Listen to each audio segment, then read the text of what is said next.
เขาจนว่านาอายแลหลอกขายนกเขาจนว่านาอายแล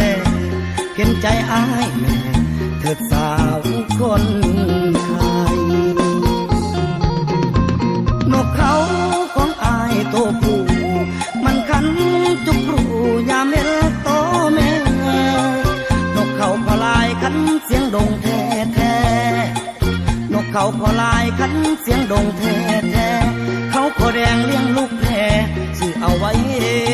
เก็บแล้ว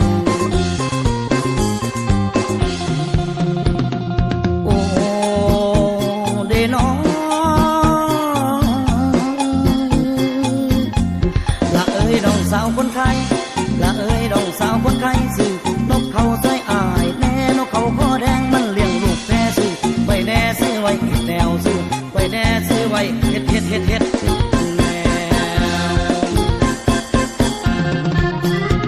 นั่นเอ้ยคันอยู่เฮือนบ่มีกู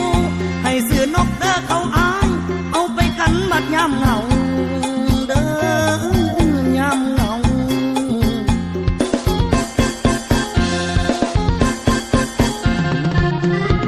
สาวเอ้ยอันว่านกเด้อเขาอายคันแต่เช้าจนหอดค่ำคันแต่ค่ำจนหอดแจ้งยันนางน้องนั่นนายแน่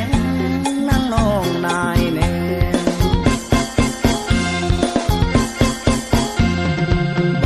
บ้านไก่เงินบ่หลายบาขายนกเขาเป็นวีซ่าเก่าของอีพ่อให้มา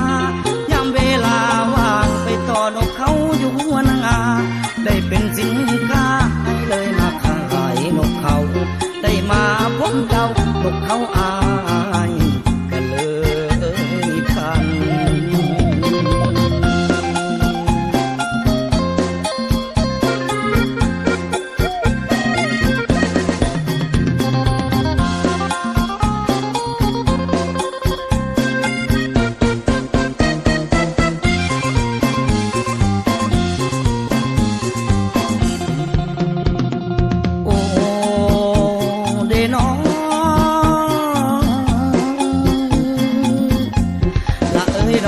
คนไทย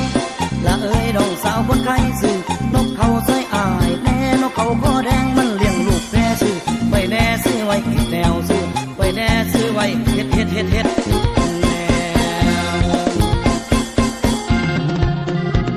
นางเอ้ยคันอยู่เฮือนบ่มีกูให้ซื้อนกเด้อเขาอายเอาไปกันบัดยามเหงาเด้อยามเหงา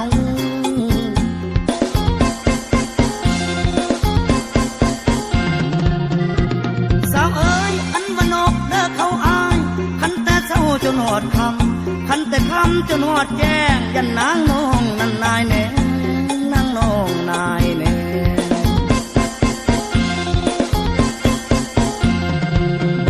บ้านไก่เงินบ่หลายบาขายนกเขาเป็นวีซ่าเก่าของอีพ่อให้มา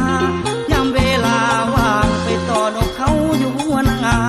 ได้เป็นสินค้าให้เลยมาขายนกเขาได้มาพบเจ้านกเขาอาย